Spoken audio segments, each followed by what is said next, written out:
Hey guys, RaveTech here. MacBook. A few months ago, I switched from an Intel-based MacBook to a Apple Silicon-based MacBook. For whatever reason, I thought I was gonna hate it, but I actually love it. So why do I love it so much? Well, today I'm gonna be talking about the pros and cons of a Apple Silicon-based MacBook. I minimized like everything, so this bar is like flying off the screen. Let's start with the pros. This thing is fast, like really fast. As you can see, I have a bunch of apps open, and we're gonna open Minecraft.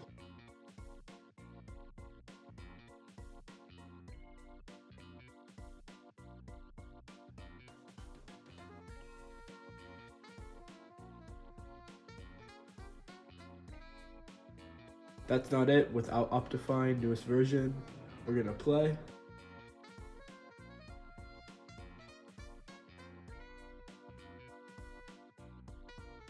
Ignore that. I'm not broke, I swear it's all in savings. I'm gonna go ahead and create a new world.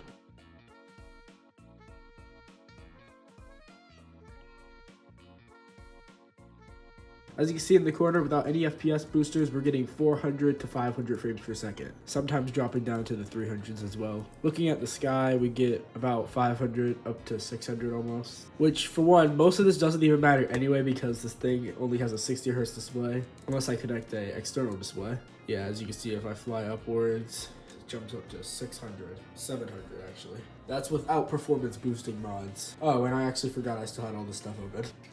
Okay, that's weird. I'm getting less performance on Optifine than I am without. That segues into my next point, how efficient this thing is. This was actually shown in the last part, where as you can see I have all this stuff open, and it's not even plugged in either. The final pro about this thing is that the battery life is insane. I unplugged this about 30 minutes before recording this video, and it's still at 100%. And I have been semi-actively using it since then. Now let's get into the cons, which honestly some of these really bum me out. A huge one is there's no more boot camp. As you can see, no boot camp shows up since Apple Silicon doesn't support Windows. So I can no longer run Windows and macOS on my MacBook, which I wouldn't do anyway because it doesn't have that much storage. God, I miss my MacBook Pro.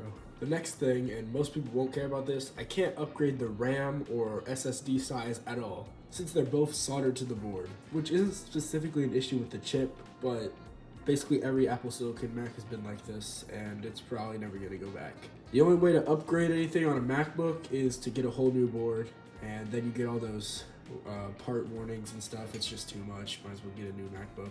My third and final con is that this thing has no fans, so it thermal throttles. If you don't know what thermal throttling is, it's basically where the CPU gets too hot to where it needs to slow itself down, which sucks, especially when I'm playing games or editing, which of course MacBooks aren't made for gaming, but come on, man. Well, anyway, that's about it. Thank you guys for watching. Join the Discord server, link in the description. Also subscribe to RaveExtras, and I'll see you guys in the next video.